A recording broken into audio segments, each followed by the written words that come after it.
welcome to another episode of Turing's Distinguished Leader Series.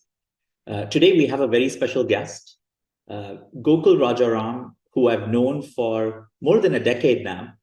Gokul was one of my first mentors in the first startup that my co-founder Vijay and I started, Rover.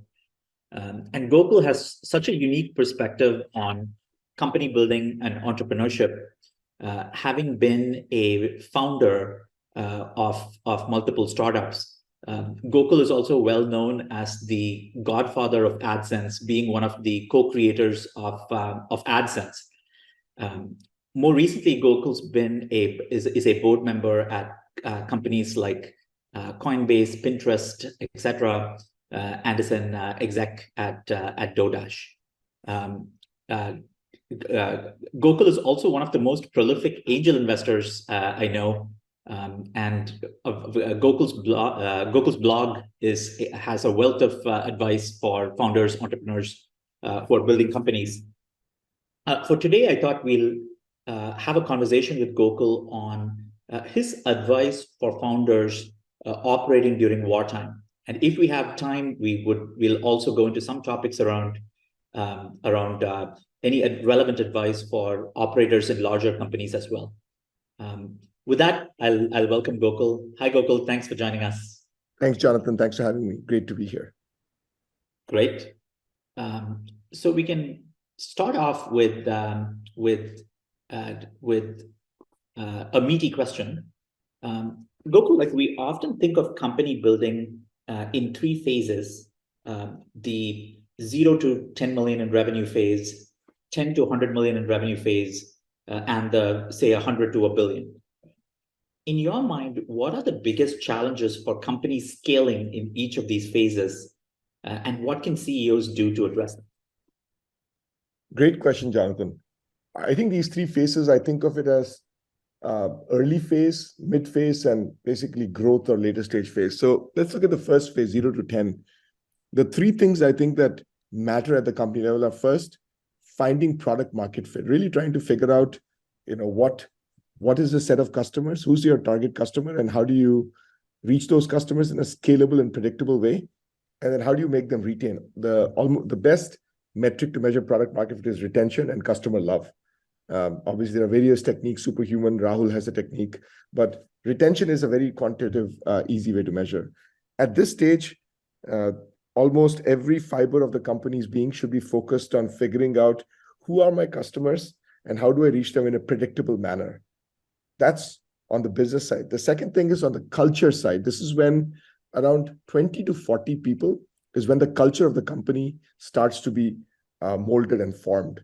So culture really is in some ways a mushy thing, but if you think about it, culture dictates two kinds of things. One, what do we look for people that join the company? What are attributes and characters of people that join? And second, what are behaviors that are rewarded? What are behaviors that lead to promotions, more responsibility, etc.? And what are behaviors that lead to fire? And I think those two things coalesce. On one side, on the business side, you're thinking about how do I get to product market fit and product channel fit, and how do I go predictably? And then on the people side, you're thinking about how do I set culture for these first 20, 30 people I have? What is the cultural values, the behaviors that I want to embody and I want our leaders to embody? So that's the early phase. Then you accomplish this. You have a strong culture. You're happy with that. And then you have predictable growth. What do you do in the next phase? The next phase, as you call it, the 10 to 100 million phase. And of course, these numbers are simply indicative. There's no 10 to 100. It could be, 30 to 200, whatever the case is. But really, growth and scaling phase. The first time you really start growing, there, you're trying to figure out what are the right amount of processes you need to put into place and structures you need to put into place so you can continue growing without going off the rails. And processes are things like reviews, right? Very interesting. Reviews are a fact of life. What kinds of reviews does the CEO do? What kind of reviews does the head of product do? How often do these reviews? What does the reviews contain? Who attends these reviews? What kind of communication happens with the company? All right. How often are all hands held? How often does the CEO send an email to the company? And then things on the people side. For example, what's a performance review look like? What does a promotion cycle look like? all of those things. What's the hiring process look like? Right? You start codifying. In the first 40, 50 people, you don't have codification, but you start codifying. What do we look for? What's the process for each of the functions, etc. But you start putting process to and what's the processes are process for a reason. The right process has minimum bureaucracy, but it really helps clarify what the goal is, and it's essentially helps the company achieve what they want to achieve. I think the weekly business review is a good one. Amazon pioneered the weekly business review, and it's now become a staple at many companies where essentially it's a place where company leaders come together and really figure out what are the challenges that the company faces today in accomplishing its near-term goals. It's not a planning cycle. Planning is another process you put into place, but it's really around execution and figuring out how can leadership unblock the teams from hitting near-term goals, the monthly goal, the quarterly goal, etc. Is really a very focused meeting on that. And so those kinds of processes have to be put into place. So that's at the scaling phase. And again, I think a lot of founders have a lot of paranoia about putting too much process into place because none of them want to become an old school process-driven company. But without the right processes, communication doesn't happen. People are not on the same page. People don't understand what matters, and the right touch points aren't put into place. So I think process is important. It's just a matter of how much. And the third phase, which is you have the right process, you have the right culture, you have product market fit, you have product channel fit, is around scaling the leadership and executive team. On one side, like how do you figure out that your executives, the CEO themselves need to scale, and then the execs who are reporting to the CEO need to scale. What that means is they need to have deep benches, because on the business side, the company probably has to mature to become a multi-product company. A single product doesn't make sense anymore. So basically, let's go to the third stage, which is a scale-up stage. And I think that's where you got to really scale. The key priorities there are on one side, you've got to figure out how to structure yourself to become a multi-product company. Because I do think it's very, very rare for a single product company to become a massive company. I think single product companies, there is a certain point where you've got to go to a product suite where there's multiple interlocking products. So you basically now have to think about what's the right structure. There's different structures. You can have a functional structure, a BU structure, etc. But then each of those structures involves different characteristics of executives, and we need to figure out how to scale. I think lack of scaling of people of executives is one of the biggest challenges you see. And so I tweeted this a few weeks ago, where I've now seen the chief product officer role at some of the most prominent growth stage or scale up stage companies in Silicon Valley. Chief product officer haven't lasted more than 1 year because they were unable to scale, and there was a mismatch between the CEO expectation and the CPU expectation. And the same is happening in other places. CFO, I've seen multiple CFOs not being able to scale. So it happens at every function, and the CEO needs to really be aware of what their expectations are for each of these functions and move fast and be decisive. It's be slow in hiring, but be fast. It's painful to say, but some of these roles, the longer you hold on to a person who can't scale, it cascades down the org in a really painful way. So those are the things. To summarize, product market fit, predictability, culture at stage one. Stage two is about setting into place that process and structure layer that can help the company grow. The third stage, multi-product company, multiple interlocking products, and then ability for execs to scale and leadership to scale. That's great, Gokul. I love that framing, and I like the early mid growth stage split. I think that makes more sense. And in the early stage, it's all about getting to product market fit, setting the right culture in place. And you said for the mid stage, it's figuring out the right amount of process to ensure that the machine scales. The machine scales, exactly. Yeah. And the third phase is, you probably have to become a multi-product company at a certain stage, making sure you have the right execs, the execs can scale, and you have a deep bench at the layer below the exec team. That's exactly right. Yeah. And it's fascinating. Like what you're saying, like resonates so much with me for the journey that Turing went through in the early and mid stage, and the phase that we are in. Like we actually became a multi-offering company. We launched offering number 2, where our primary offering, Gokul, as you're aware of, being one of our first investors, our first offering was staffing, where we were delivering vetted talent. We are now offering services where we're actually delivering projects. And the biggest learning for me was, in general, how hard it is to launch product number 2. Like it's, I thought that it would be a lot simpler than it was. It turns out sales needs to change, marketing needs to change, product needs to change, the way we do demand gen needs to change.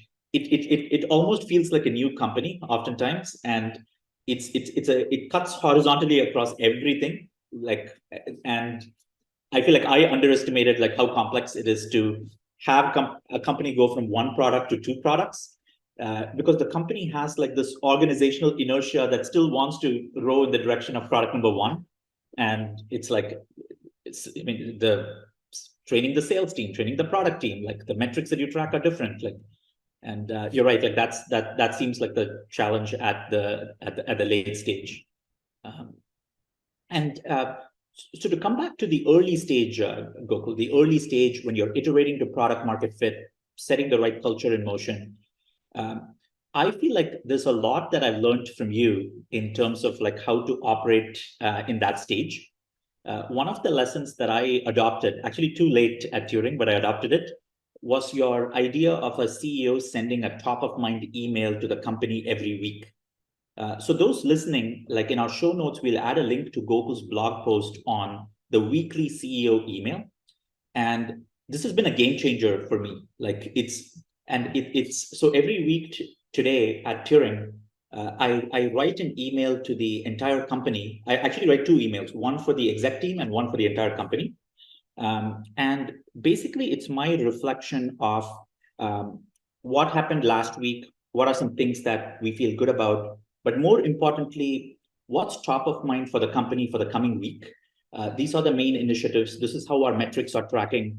I think of it almost like a async all hands, like that. That's kind of what it feels like. And in many ways, it feels much better than an all hands at even aligning the company, because it's kind of written and it has greater staying power in the minds of people. People can refer to it from time to time. And for CEOs who think that something like this is like a big waste of time or it takes a lot of time, for me, it actually doesn't, because this is what I was anyway doing. Like every week at the end of the week, I would reflect on what worked well, what didn't work well, what should we do differently next week, what should the priorities be. So now I just write it down, and I find myself like referring to the email multiple times during the week. Okay, did I get these things done that I wanted to get done? And thank you, Gokul, for that advice on that, on the CEO communications weekly. So that blog post is a must read. And also to your point on culture, I feel like it's so important to write it down, to like write down the kind of culture that you want, so that you hire, fire, promote based on that.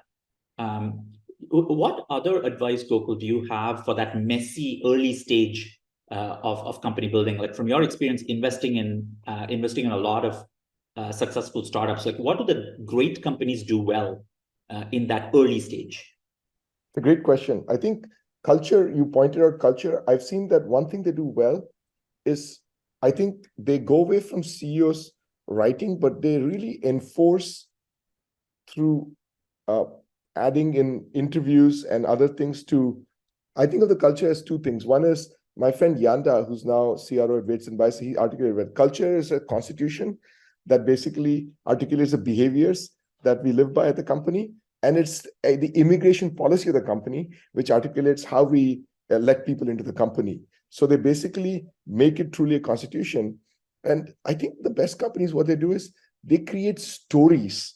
And they basically, I think stories are the best way to get culture going. For example, in the early days of Caviar, which is a company I was leading at Within Square, we basically had a snowstorm where all of us jumped into cars. We had a shortage of drivers, and we basically drove and delivered food.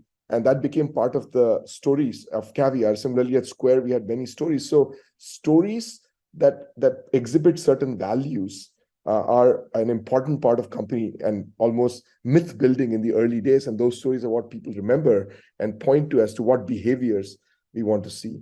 So that's really important. And then you want to also then have people who exemplify those behaviors and stories.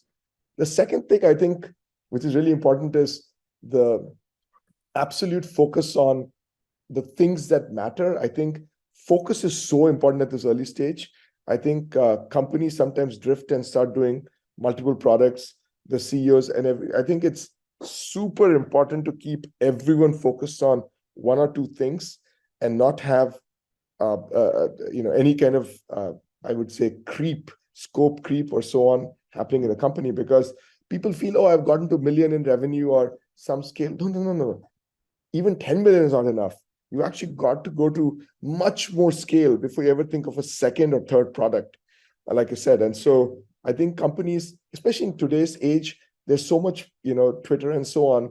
You feel, oh, I've got to do my second product early. I've got to, do this and that. But there's maybe some companies who can do that. But especially circa 2023, there's not capital available to do multiple 2 or 3 products. You're going to have a small team. You got to just take this product and make it as big as you can get. And I think the third one I think is focus on efficiency. And I think unfortunately, this is not unfortunately, probably in a good way, good and bad in some ways, I could say. This is a 23 thing, not a 21 thing, where how do you make sure that you can do more with less? I think once you take venture capital money, there is a desire almost inevitably to spend that money. But people don't realize you don't need to spend that money. It's okay. I always look at Instagram, which had less than 10 people when they were acquired, or maybe 12 people. More and more companies I'm seeing using AI to be more efficient. How can we stay as small as possible? So I think one of the biggest fallacies that companies have is we need to grow big. It's not about the number of people. It's about how much each person can do. And so I would actually prefer to have a small number of super tenured, strong people than a large number of people who basically are distributed, not even distributed, it's more who are maybe not as strong, and you need 4 people to do one person's work. I would rather have a very small team that's able to own and do amazing stuff versus a large team, because from a CEO point of view, it also is much better to have a tightly knit cultural team. So I think I'm increasingly seeing small teams being able to accomplish, and you guys accomplish a lot with a small team. So keeping the team, I think pushing back, you'll find that inevitably managers want to expand their teams in scope. I think over the next few years, as a CEO, 2 years ago, we would have said, yeah, go hire people. But now you got to push back against that and push teams to do more with less. So culture, doing more with less. Jason Lemkin had a really interesting post the other day. He said he looked at his top 20 companies in his funds, across his funds. And he said the companies that had the highest burn at the seed and A stage had the highest burn 10 years later. And the companies that had the lowest burn at the seed and A stage continue to have the lowest burn 10 years later. He said it's a mentality that is set in stone pretty early, and it continues. So I think you've got to set that frugal mentality, regardless of your margins, regardless of all of that, early. Because high burn over the last 2 years especially, great companies have been just toppled because of high burn and inability to know what to do now, because they're used to operating in an environment of just burning and not being frugal. That's great advice, Gokul. I took away 3 things. The first was, I like Yanda's quote on culture is the constitution. So you define it, but try to define it in terms of stories, so that there's a mythology, there's a lore for sort of how these values kind of came into place. And your second point was about extreme focus. And I remember reading a Quora answer back in the day about how Peter Thiel would only talk to somebody about one topic. With everyone, he would only talk about one thing, and he would not discuss anything else beyond that one thing that exec was supposed to be focused on. So that really resonates, being laser focused. And I think to your point, every person should know that one thing they're focused on at the company. Yeah. In fact, I don't think a 50% employee is anyone who's focused on 2 things. In my opinion, they're not focused on anything. Mm-hmm. So it should be 100 or 0. It should not be 50-50. Interesting. Is that just at the early stage or at the mid stage and late stage as well? Definitely the early and the mid stage, and you could argue there might be some set of leadership at the growth stage that's focused on multiple things, but at the IC level, each person should have one thing. Makes for sense. sure. And maybe even the first line manager level, each person should have one thing and one goal alone that they focus on, one mission. Makes sense, Gokul. And your third point was about efficiency and doing more with less, and how these habits that are kind of ingrained, these habits kind of get ingrained early on in the company's journey and can be hard to break if you've, especially habits like frugality and being super ruthless with prioritization. Exactly. And Gokul, like, and for everyone listening, especially all the companies building on top of Turing, building wonderful products on top of Turing, you should Google Gokul's Medium blog. And I find myself like oftentimes recommending your blog posts, David, like internally to execs and to others multiple times. One of your blog posts, I mean, if I could rank your blog posts by what Gokul blog have I shared the most? And one of the things I remember sharing with early stage companies is your blog post on titles. Like you have a pretty clear view on titles, and I'd love if you could share like the Cliff Notes version of that for our founder, for folks on Turing. It's a perpetually triggering post. I periodically put it out there just to make sure people keep that in mind. But TLDR is that I believe director and VP titles are titles that, if put into place early in a company's life cycle, become a noose around the company's neck, and they never let go. It becomes something that people aspire to. It becomes the sole goal of many people in the company to go for titles, essentially. And that's what they see as their self-worth within the company. And they stay on for titles. Fights happen over titles. Everyone's optimizing for that versus optimizing for scope and impact, which I think is what matters. And so my advice to CEOs of companies is try to avoid giving director and VP level titles as long as possible. Do not have any director and VP level titles. Use titles instead. And also, many of these titles, especially VP level titles, you can only give to one person in the company, and then that might lead to other people. And if you give it too early or to the wrong person, even though they're a good person and a good employee to have, you basically, at this point, pull you to the well, and it's going to be very hard to give the title to somebody else without this person leaving. So in general, feedback has been, or my thoughts have been, to keep the titles as lead or head off for as long as possible. And companies like Square have been able to do it till today, 10-plus-year-old company. Well, other companies have kept it, but then at a certain stage, they felt they had to move, which is okay. I think companies are built in different ways, and there's no dogma around that. But I think if you can avoid for the first, at least those two stages you mentioned, the early and the mid stage, and then maybe when you get to that scale up stage, you maybe have to give titles for some reason. I think you can still get away without it, but many CEOs argue there are different reasons to give it. But I would advise, especially at the early stage, there's no reason at all. I just had a call with a seed stage company that asked me without any smile. I mean, it was a direct question. How do I hire a CPO? My first question was, you're a 30-person company. CPO, those three letters should not exist in your vocabulary for the next 5 years till you become a 500-person company. So I think I first had to, that question itself, the premise of the question I had to get rid of before we discussed what does he actually need. What they actually needed was a product manager or a product leader that could manage 5 PMs. That's what they needed, not a CPO, which is a very different beast.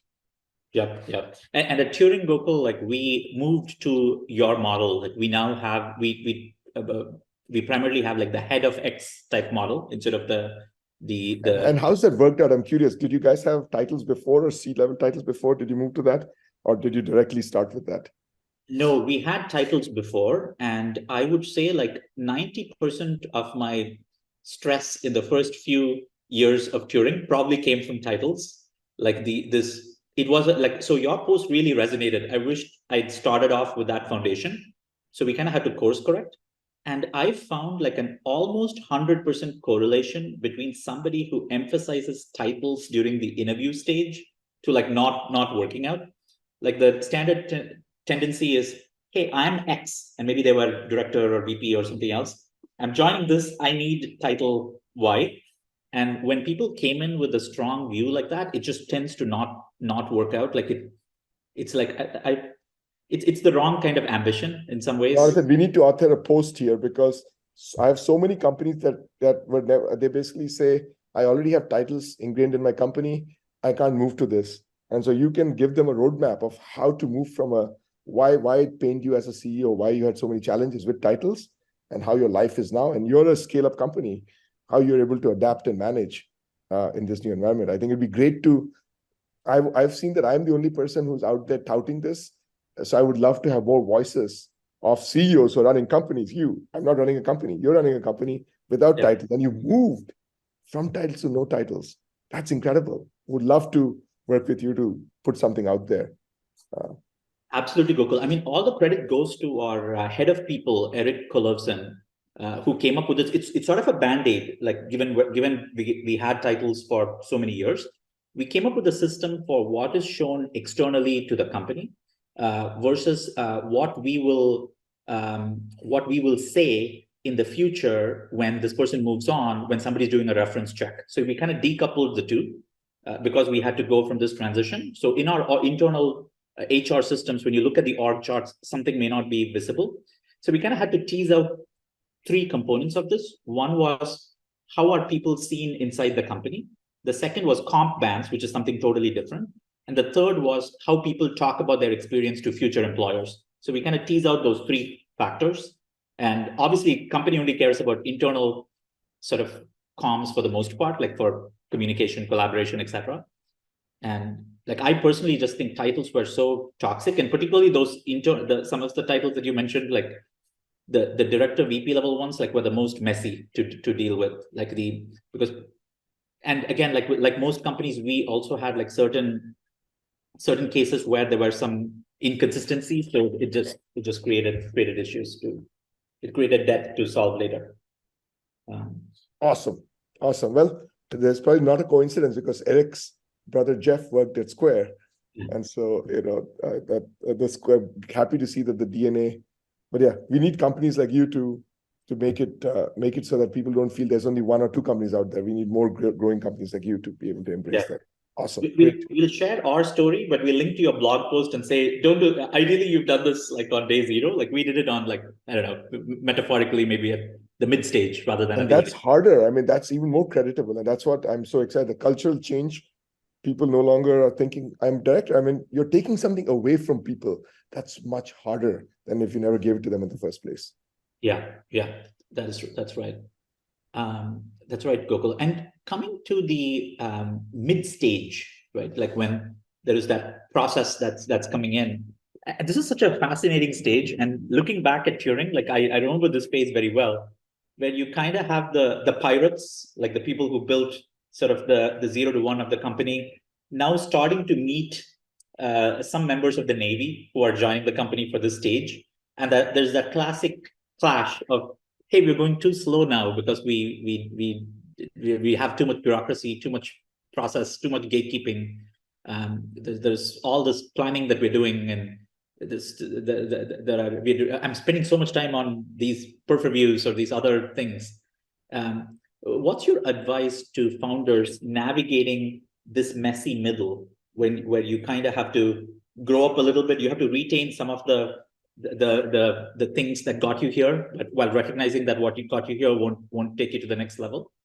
I think this is where you start figuring out who your leaders are, because this is essentially, like you said, there's two buckets of things. There's actually three buckets. There's planning, then there's execution. You need to figure at what cadence you plan. There's obviously an annual plan. Then do you have a quarterly plan or do you have a half-yearly plan? What are the cases? And then that has to be decomposed into monthly or weekly plans. Then there's execution. Once you have a plan, what are the things you need to do to make sure execution is happening? And then the third thing is around just the steady drumbeat of things around people, hiring, promotion, reviews, performance stuff, all of those things. So all of those, I mean, one of the most interesting things I think is in the first stage, you were doing the planning as a CEO. Now, this is your opportunity to actually delegate planning to somebody on your leadership team and see how they drive planning. It could even be rotated. And so I think that is a way for you to see if this person is able to get their cross-functional peers aligned around the plan and then figure out and work backwards. And there's so many stakeholders in a plan, right? There's finance, there's a CEO, there's a sales team, there's a product team, etc.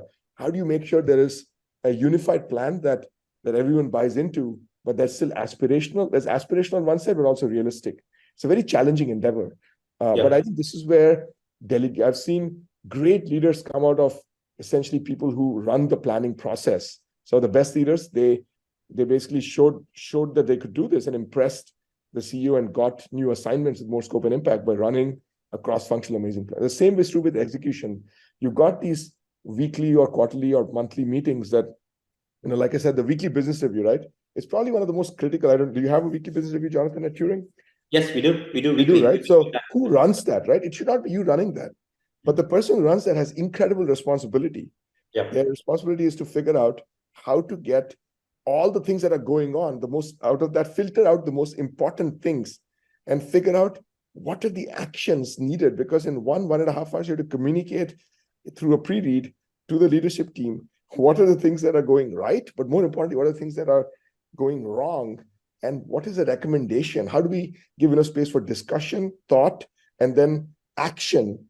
And then even things like budget, like finance needs to be present. And how do we make sure that there is maybe budget unlock or something else, resource unlocking to have this team hit their goal, which is needed for the company to hit their goal. So orchestrating all of that and doing it week after week after week is, again, an incredible stepping stone. And so you basically see who's this person who can do that execution. And those are your future leaders. And it doesn't need to be a direct report. Can be somebody who's just an up-and-comer who's basically just wanting to take something like this on. But those two, and then the people process, I think you get to see who your great people managers are, because I do think one of the things that we all lost sight of in 2020, 2023 was the fact that there is a natural rate of, when you have a large enough group of people, if you're not seeing any non-regrettable attrition, which means we are letting people go, or it's below 5%, something is wrong. Your managers are not being tight enough. And so you need to see. And so I think this is the year. I mean, we unfortunately had unfortunately regretted and non-regretted because of the rifts, but you need to basically see your leaders basically enforcing that for their organizations, where they're not just they're not just saying everything is good, but they're basically continuously increasing the standard for their org, where they're basically pushing back when someone brings someone for promotion. They're saying, look, this is what is needed. It's very clear what is needed. It's very clear there's a delta. They're constantly keeping the bar high, and then that leads to their peers holding the bar even higher, both in terms of making sure the right people are promoted, and basically the right people or the wrong people who are not meeting performance and culture bars are exited from the org. So I think it's a great chance for you to see, and even that process, I think it really is a I think and then of course the way you acknowledge or celebrate people's increase in scope and impact through the promotion process is also a powerful way to get people to. I'll never forget, I think, when I got to take on a second product at Google and so on, it was something that I remember even 15, 20 years later, and how Eric Schmidt actually acknowledged it in an email to the company saying, this is the stuff that Gokul's doing next, etc. So I think those are the things that people are now it's no longer about survival at the company, right? It's about growing, and the stars want to see more scope, more impact. So how do you, the processes even around recognition of people, do you do it at all hands? Do you do it through emails to the company? Do you do it in your weekly email, for example? You call out people.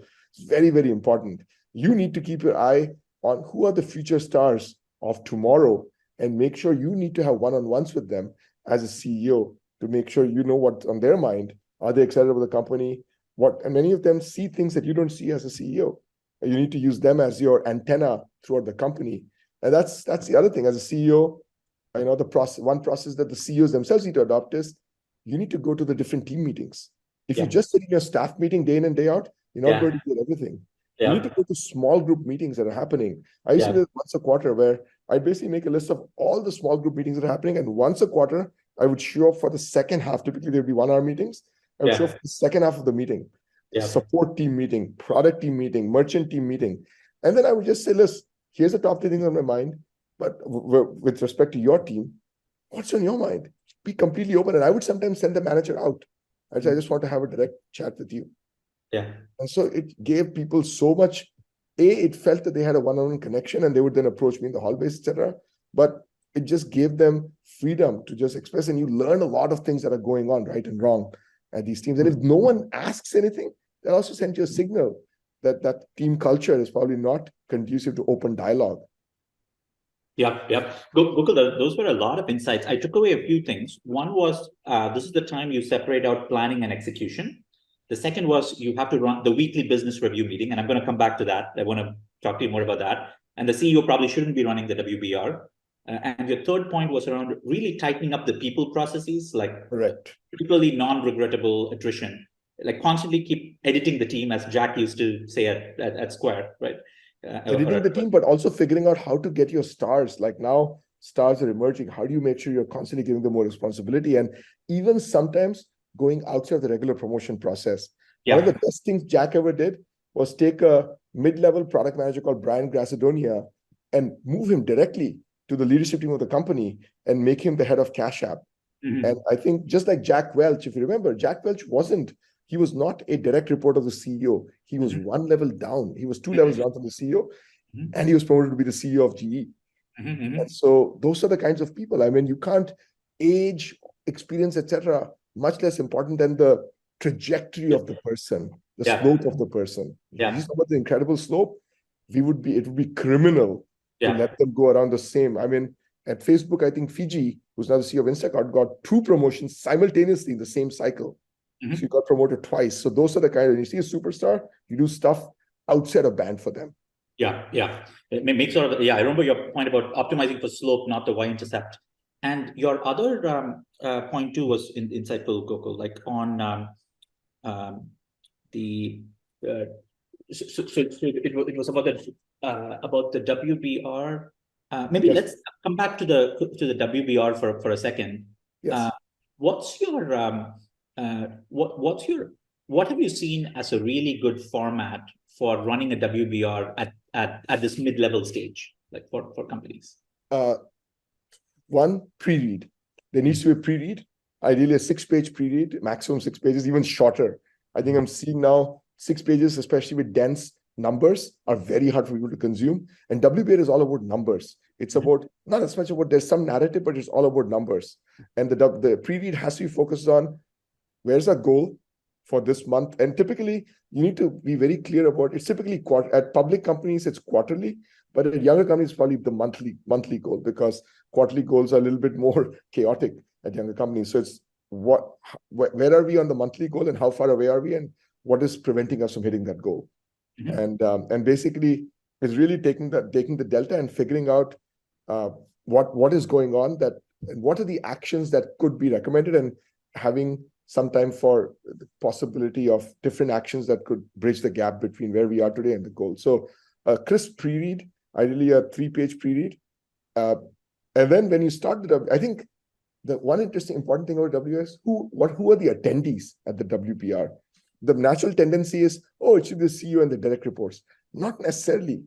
It could be a group of people up and down the company who are responsible for the most important things. And the actual attendees, I would almost say they should probably change week by week. There might be a set of core attendees. It might be the head of finance and the CEO.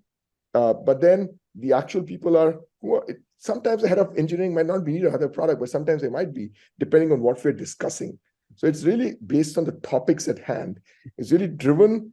It's run by a person who's not the CEO, in my opinion, at the mid-stage company, and they figure out, based on what the initiatives are that we're focusing on in this WBR, who the people should be. And it's really around very tactically. And the third one is, I think there needs to be, especially on the finance side, I think, and this is the hardest thing, the finance team needs to be comfortable having malleability in the financial. And what that means is, if they stick too strongly to the budget, they need to be able to say, okay, I'm going to put $10 million behind this, or $2 million at a younger company behind this initiative. This week, I will unlock it in order for us to hit the goal for this month, for example.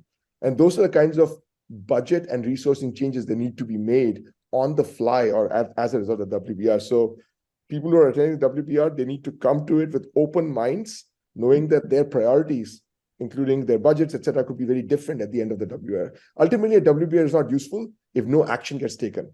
Yeah. That's the net of it. If we do many WBRs and we are just reporting stuff and discussing, but nothing has changed, then we just cancel the meeting and call it something. It's just an update. Yeah. But WBRs need to result in something changing. Something. Yeah. You're spot on, Gokul. So it's like sharing what's our diff to target at whatever granularity you're operating at, monthly, quarterly, etc. And what's our action to resolve that diff, and what should we be doing, and taking action based on what's being discussed, so the company is nimble at the stage. How long have you seen companies do this? How long should a WBR be? Since it's a pretty costly meeting, if we are 1 hour is perfect. I think with a it could go 1.5 hours if you didn't have one the prior week. I think if it's a weekly meeting, 1 hour. If you do it bi-weekly because you're stating the cadence of, then 1.5 hours. Got it. Fortnightly meeting. So I think those are the two cadences I've seen. So it becomes a FBR, fortnightly business review, because the companies that don't have the data systems in place, it's harder for them to like get a new information pack every week. It almost becomes, I think at some point, almost becomes a full-time job as the company becomes more complex and bigger. But it's so critical because you have to, I mean, ultimately think about it. Someone's job has to be at a public company, hitting the quarterly number is important. And the company has to have a culture, I think, of saying, once we set a goal, we are going to hit it. Even at a young company. Those kinds of things that you set ahead of time, they are cultural, essentially. They persist. And if you're like, oh yeah, the goal is missed, let it slide, that persists. People then it percolates down. No, the company goal has slid. Why are you penalizing me for not hitting my goal, etc. Yeah, accountability is just so key, and it can be modeled in these meetings. And another thing that you said was super interesting, Gokul, which was, by the way, at Turing today, like my chief of staff gives me a lot of leverage, and we have a good business analytics team that does that. But I like your idea of like somebody other than the CEO driving it. And one thing we found we also do in these, we tack on to these WBRs is like a 30-minute team building session, like just because we're a distributed team, just to connect. We have like some icebreaker prompts just to have. I do this like with my directs to just make sure the exec team bonds when you're not like meeting each other in the office. So we kind of tack that on and kind of aim for I like that a lot. And your last point was also super insightful, Gokul. This resonates a lot with me, where CEOs attending small group meetings and execs also, and that being like recursively execs attending other small group meetings too. Like one of the best things I did this quarter was I found like a lot of my one-on-ones with my directs in the exec team was taking quite a bit of time. I made my one-on-ones longer, made it less frequent, and instead started attending group meetings. And that just made the one-on-ones more efficient because there is more on-the-ground context that I have. And there is so much more that you learn in like the actual sort of in the actual seeing the actual execution of the teams. I'll take away your feedback about like potentially sending the manager away so you have more candid one-on-one time too, like basically a skip level with the group. That's actually a very useful tactic to get signal. Sort of the equivalent of management by walking around, but which kind of gets lost in this in a Zoom first distributed team context. Exactly.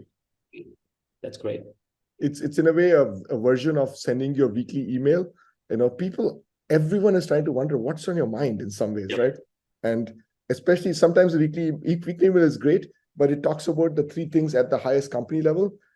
Sometimes when you're, say, on the support team or merchant team, you may not know what's on their mind with respect to my team. So in some ways, it's your chance to tell them the top 3 things that I'm thinking about for your team. That's top 3 things, and then put it out there and see what else should I be thinking about, etc. Yeah, that's very good. And finally, getting to that late stage, any advice for companies in that growth stage in terms of operating today, like operating in wartime? I think of 2023 as well. At least I feel like we're in wartime. Yeah, 100%. The wartime mindset for leadership teams versus peacetime, like until say 2021 or 2022. What's different in late stage companies in terms of what you see? What's your advice for leadership teams? I think four things. One, focus. I think most of these companies do have multiple products, but many of them have projects that were started that without much accountability, and they kind of meandered on. And they need to truly understand what is my core and what are things that I shouldn't be doing. So I think Shopify, good example, they basically jettisoned, they bought a company called Deliver for 2 billion. Within a few months, they basically sold it, even though at a loss. And I think that is a great example of saying that's not our focus. Even if it's a loss, that's sunk cost, we're going to focus on things that matter. So really being focused, re-articulating what our mission is, and only working on things that are part of the mission. No more experiments and things that are outside of a mission. That's one. Ruthless prioritization and focus. The second one is, I think, doing more with less. I think companies, got a little bit too, I think, and what that means is tactically, well, at a high level, it means hiring is muted now. So you're not hiring at all costs. You're trying to make people more efficient. But I think Mark at Facebook pioneered this, where the whole notion of span of control, where basically saying, instead of an eng manager or manager managing, if someone's only managing 3 people, what is going on here? So we need to have management needs to be a full-time job. That means they should be managing 20 people.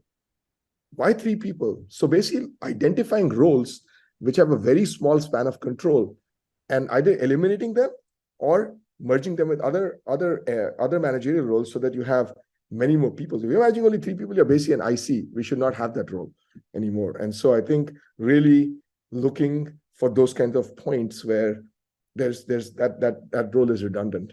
So doing more with less and really making more people ICs, having fewer managerial layers, getting people to do more hands-on work. I think that's a great cultural thing also, where I think the desire to have even engineering managers spend 20% of time doing engineering work, or product leaders doing 20% of time doing product work, is a great thing. It's hard, but it's great.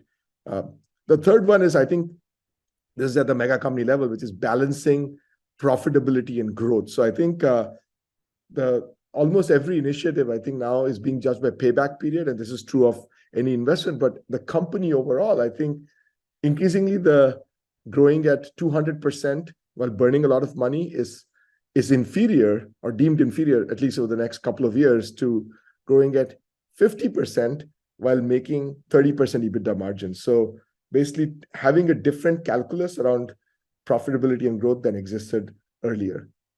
And the fourth thing is, I think everyone is trying to figure out how to leverage AI. In other words, I think 2023 is truly the year where every company is trying to figure out how to, on one side, build customer experiences that are more AI-centric, but on the other side, how to use AI to make my operational process more efficient. Yeah. So both front-end customer-facing and then internal-facing.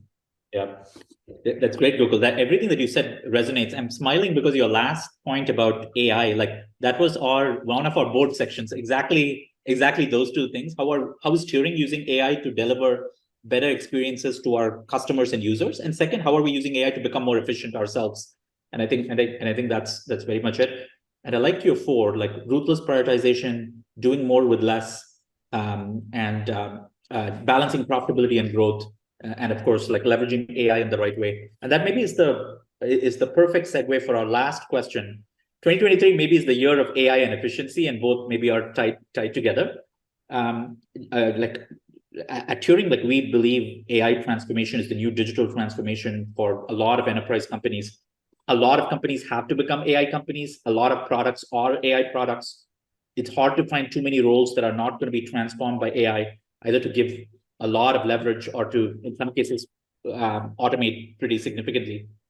I'm curious, David, Gokul, like when you're, as an investor, how do you think about investing in companies in AI? Like, what do you see as the big opportunities? What do you see as maybe more hype and not based in reality?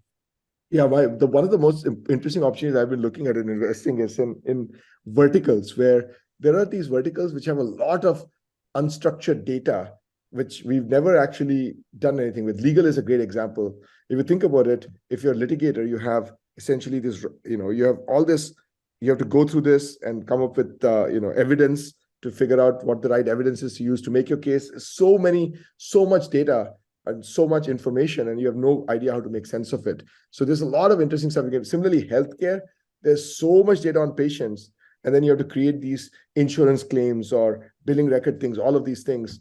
So I think there are verticals that lend themselves naturally, and these are trillion-dollar verticals. So there's literally each subsegment of this vertical can have leaders in these verticals. So we're looking at verticals. I think the top three I've seen are legal, healthcare, and education. And the fourth one I think is still coming up is finance. It's traditionally been hard to sell software to finance and investment professionals. So it's been more challenging, but I think those four verticals. The second one is, I think, AI native companies that basically are saying, look, the leader in this space is a 15-year-old company who basically does things in a certain way. It's basically a search interface. But if you change the conception of how something is created from scratch, the leader can't do that because they have essentially an installed base that's used to doing things a certain way. They won't disrupt themselves.